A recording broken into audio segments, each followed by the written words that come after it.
right into the houses where you get hot and cold. So what do you think of the Cooper's Choice? That is really nice. That's a very nice job. It's a nice starter.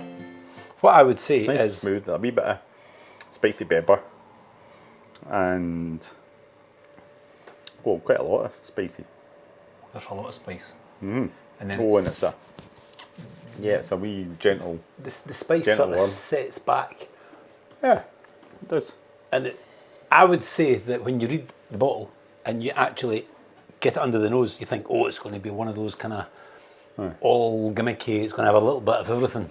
But then once you've had 2 or 3 sips, it kind of just goes into this lovely, almost kind of like coal gas, kind of tarry, kind of lovely, treacly, Yes, licorice-y. it does have all that, yeah. Molasses. It's got that, it's just got So how did lovely, you manage to lovely. read the bottle? Because I got my glasses when I came home from the pub. And she's reasonably sized. But I do like how they put the main bits. How is like, that reasonably well, sized? Collier. It's got the important bit on there. Heavily peated down. Going on. But she is quite heavily peated, but there is fruity, there is fresh fruits, there is dried fruits, there is figs. But all of that smoke and all of that spice and it all just kind of blends into this. Oh, Trickly right. So mass. it was done in American oak, so that's presumably a virgin oak cask. Number 0066. And then it was additionally aged in a Malaga fortified sweet wine cask. Which I looked up and it's basically a fortified, as you said, fortified sweet Spanish wine. So what do they make Buckfast in? I think they don't do that in barrels. I think it just comes straight from the Stainless steel. Yeah, stainless steel tank into a bottle and then sent to Glasgow. But I've never actually thought about it. I'm pretty sure it's some Oh no, it just comes down the pipeline straight from Buckfast to Glasgow. right into the houses where you get hot and cold. But some whiskey distillery must have thought about that. Well, But then piping in again, the house. if it's never put into a barrel, if Buckfast is never put into a wooden barrel, then obviously there is no. But a fortified wine, which is exactly what Buckfast is, and I believe it's a sweet fortified wine. Never actually. Well, I do remember sampling it at some point, which I can't remember sampling it, but I do believe it's a sweet fortified wine. So in theory, if it was put into wooden casks, there is no reason why someone basically from Cooper's Choice, which I believe is Glasgow based in some way or other. I mean, there's a sales. would sell. A sales. Yeah. Up your game from your Buckfast to your it would sell. Buckfast infused whiskey. Because you get your Jack and Victor, you get your Wolfies, you get these. Yeah. So, if you were to put a Jack and Victor or something similar into a Buckfast cask, but maybe you answered that to begin with. Maybe they don't actually do them in. Put it in. Maybe casks. they do special. Might do special bottlings of Buckfast. Well, we're needing an expert on Bucky on Buckfast, and perhaps one night we should even try a little. Derek took a bottle back to Canada. So it was. Oh well, to Canada. Yeah. So that he's got one of his friends is French, so he took that to show them what real wine tasted like. See, as you know, I'm not a wine fan at all. I do believe your criteria is it has to be red and over a certain percentage. Yeah. And but it has to have a cork. So I'm red, pretty have sure a cork, that and be over Buckfast 13. has a. Screw top. I think. Yeah, unless I've got a special bottle, then it's good. Yeah. Well, I can't see the. Can't imagine that. No. Otherwise, the sales of Swiss Army knives would have been up in Glasgow. Well, yeah. Kind of doubles up as the knife and the chib and the So what I'm going to ask you about is, we're talking about the Jeep. How easy is it to change an axle from left-hand drive, or from right-hand drive to left-hand drive? Well, you just need the hubby thing with the bracket, or no, you just need. Can you not just swap them over? You just need the bracket, which bolts onto the. Oh, let me think. No, you do. On a series motor, you need the bracket that bolts onto the bottom. But on a Defender axle, you need the actual hub because it's cast in. Well, and that one doesn't have one. I've got a funny feeling my Range Rover has both on it. Well, it's possible to have both, and one would be surplus to requirements.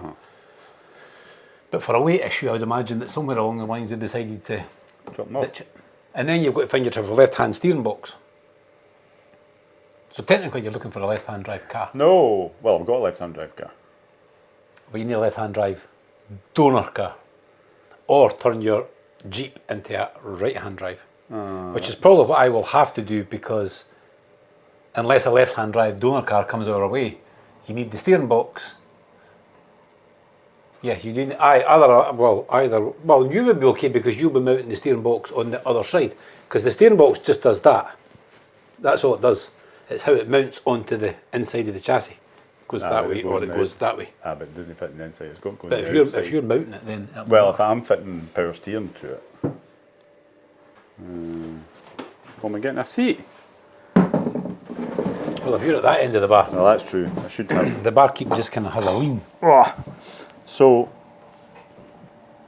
because I've been thinking about the Jeep. You have been thinking about the Jeep. Bodywork, and I've been thinking about the bodywork as well. The bodywork is the problem. When you get to our age, the bodywork is the hard bit. Well, I've been looking at the bits around the wheel arches and everything, and I found a bit of C-channel that had it was actually for doing ceilings down at Kilmarnock.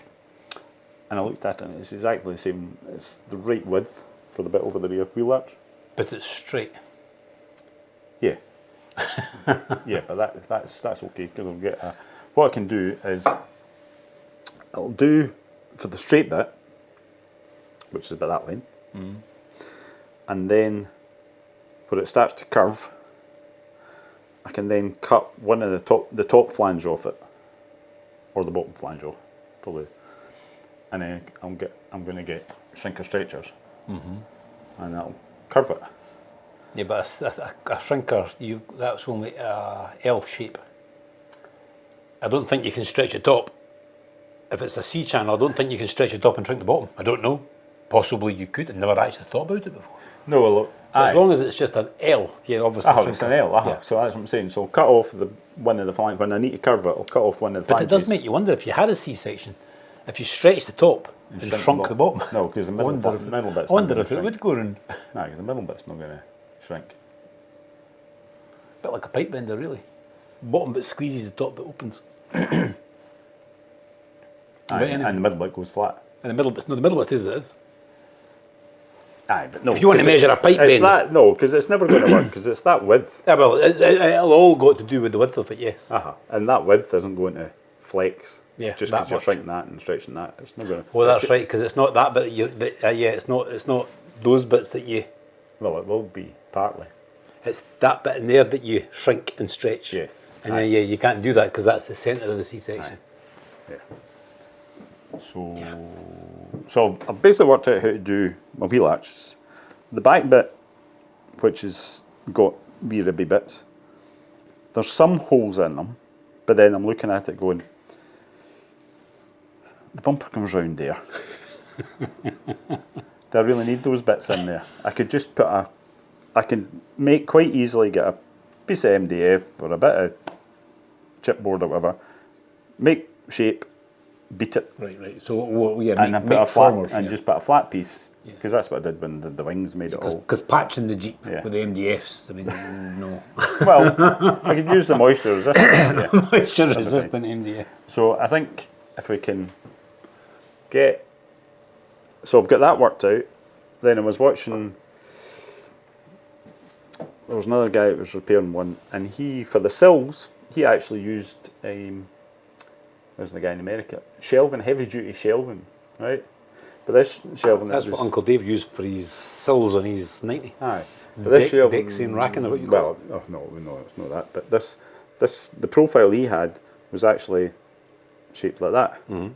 So it's like stuff that the shelf drops into. Yeah. And the bottom part is exactly the right size for the sill along the bottom of the door.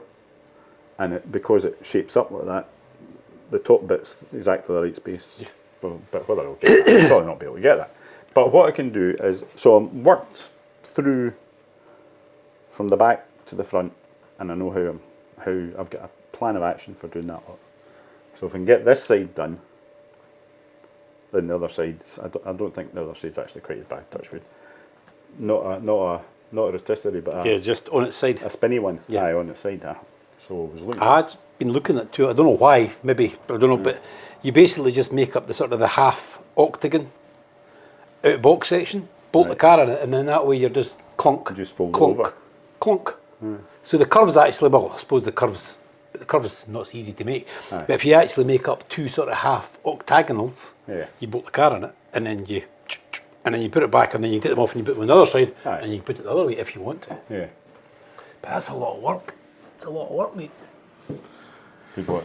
Fixing body work. Oh, I know. But I just need to be I can get into the headspace and I'm going with it. So that's saying thinking about, well, as far as the axles are concerned, I could leave it as it is because it did come with disc conversion kit. Now, if I'm correct in thinking, the Jeep front axle has the same problems as many of these front axles, is that the swivels are chrome, but they're part of the axle. Yes. They don't unbolt. Yeah. Now, a lot of people criticise Land Rover because the bolts sometimes break when you abuse them. Right. But to be honest, it means that you can unbolt the swivel and replace them. Whereas on the 101s and the Jeeps and various others, you can't change them. What were the 101s like that? I'm pretty sure the 101s were like that you couldn't. So I could be wrong. So the option is... Something else has got a known... I put the Land Rover axles on. So I cut everything off and just bolt, just bolt spring, just weld the spring hangers bits onto the axles, onto the fender axles. You need to get somebody with burning gear, because trying to remove the C-arm brackets and the bump stock brackets with grinders and it's just a nightmare. I mean, you really want a plasma cutter or something to actually. It's a bollocky a job. Time and patience. There's a lot of hacking at big bits before you get to the actual cleaning off the axle. Yeah. But you know the whole thing about this Jeep of yours and the Jeep that I have, a little bit of. The Jeep that I've got is the Jeep that everyone thinks, and it's the Jeep that everyone kind of loves, is that Jeep. Yours is a little bit of a Marmite Jeep, to be fair. Oh, no, it's you fair can't to be say. saying that. Yeah, so you're avoiding the question. What? The Jeep that you have is very much, now, we all know the Willis Jeep, the Ford Jeep, the Bantam, we all know that kind of end of the story. And then we all like to think about the Wagoneers of that, what would that be, 60s and 70s period, which I do like very much, especially with that lovely bit of wood along the side. But what you've got is that original sort of... It was the first ever station wagon, four-wheel drive station wagon. Sort of four-wheel drive station wagon. Original station wagon, yes. Now, what I also love now, because it was clear to me while I was watching a cowboy film, that the station wagon that we think about, because we all drive Land Rovers and we all have station wagons, but the station wagon became very obvious when somebody said that in a cowboy film that the station wagon had just left. So the station wagon was the wagon Pulled the horse. that went to the station. And it carried lots of people. Yes. So that was a station wagon. Yeah, but it wasn't the train station it was going to though at that time. Well, Because it was this, I'm sure it was the station wagon before it would be going to the outpost. the station wagon. So I suppose your station, yes. Yeah. So you were stationed at you were on the station. So that's even further back. Yeah. That's the station wagon. Exactly. Yeah. And then if you think about hotels, if you think about Scottish hotels, they then would buy a Land Rover station wagon or your Jeep station wagon, because that meant that when people came in on the train or the boat, they sent the station wagon. Yes. We're a bit choked up tonight. So yes, so it is a station wagon. Station wagon. Cheers. So, yeah. 56% that is. Oof. You would never believe that was 56%. Well, I was going to bring the balsa. You'd never believe that. The whole balsa. And it's about, I think it's 59 for the balsa. And I thought, no, I'm not bringing that. Yes, there is a sort of there is a spirit there. Yeah. But it's not, no. you know, no. Some of these 50, 60, 50, mid-50s, they're just, oh. Yeah, whereas you would be drinking that and then wondering why when you went to the toilet, you missed. The door. You ended up in the bath. Yeah. I do have this, remember my Uncle Clan? Because it's definitely him that I take after. Uncle Clan? Uncle Clan, That's what's clan short for? Uncle Clan? Well, he was part of the clan. Because he was a family of 8. Oh. So when he went in... So there are no good names? No, that was... Clan's a good name. That was his nickname at school. Because when he went into class, they would say, "Oh, here comes the clan." All right, so that was just Uncle Clan. Because there was so many of them. There you go. Alec was his name. Alec was Uncle his real Clan. name. But he was a great wee chap. Wee chap. I always remember him being a wee chap, but he always had a pipe. They're all miners back then, so they always had a pipe, and he always had a story. And he used to work in the railways.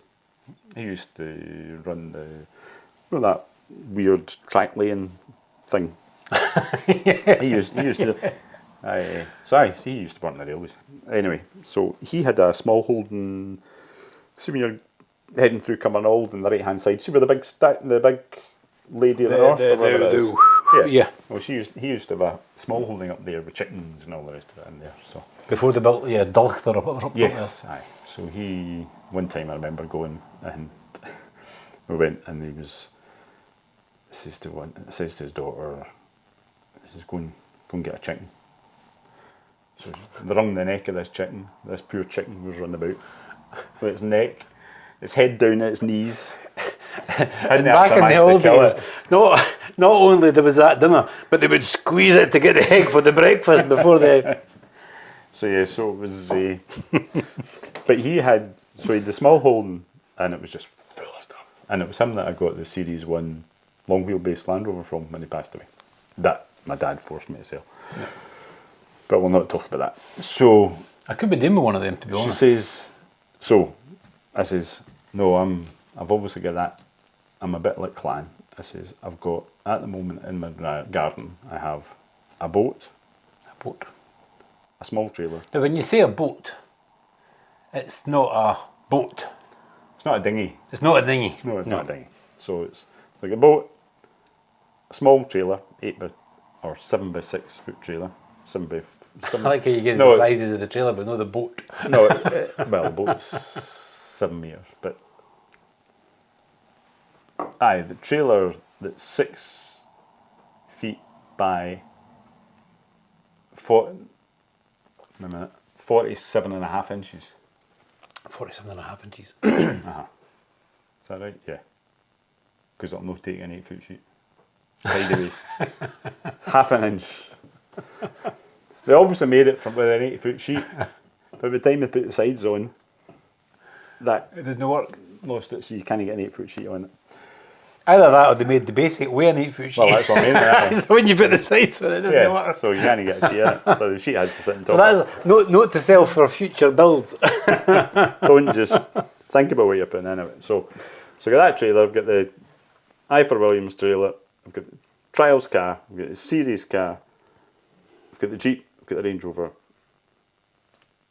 and the tractor. The tractor. I was going to say, there's a tractor. And in the next week there'll be a caravan. You see my problem? But an 80-inch car is no a big car.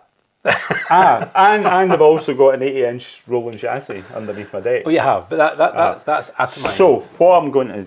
This was something else I was going to suggest. Now this is something, maybe... So maybe Steph's advice was actually all right, then maybe you should one project at a time. Oh, no, that's... Right. So what are you offloading? Well, I've just buggered what I was going to offload. Oh, and there's a Freelander out there with your name on it. Aye. I wonder if we could put Freelander suspension on the Range Rover, on the Jeep. Well, hey, we could just take the grinder right round the sills of the Freelander. take the body off. Same with the Jeep, put the Jeep on top of the Freelander. Back on. There's only 4 inches of a difference in wheelbase. Worn bushes, that'll make a difference. So, I've got an 80-inch chassis. I've got a 2.5 litre petrol engine. Which is a very desirable thing these days. I've got a Defender gearbox. To go in the back of the 2.5. That should go in the back of 2. Oh, well. Well, it's, That's what was on the back of it. Yep. Because it has got the small bell housing. So that, and it did have a couple of axles, but from using the axles for the Jeep. What I was thinking of doing was doing a competition at the club. Well, not even the club, actually, just on Facebook, and see if we could get a father and son to come forward and make. They could have it from nothing. They could win it as a project, start basis of a project, if they can give us a good enough reason why they should have it. Well, I can give you a good enough reason because I really, really, really, really like that engine.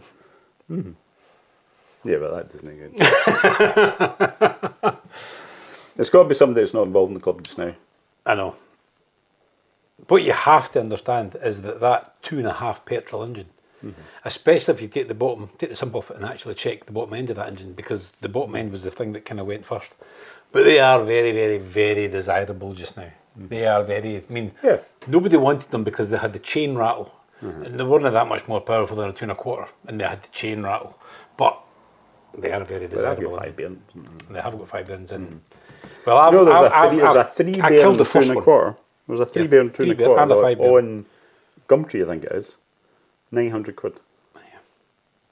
In Perth, for sale in Perth. No, the little engines are as little as, well, what were we going? I reckon 5 years ago, we were still buying and selling or running 2.25 engines for 50 to 100 quid.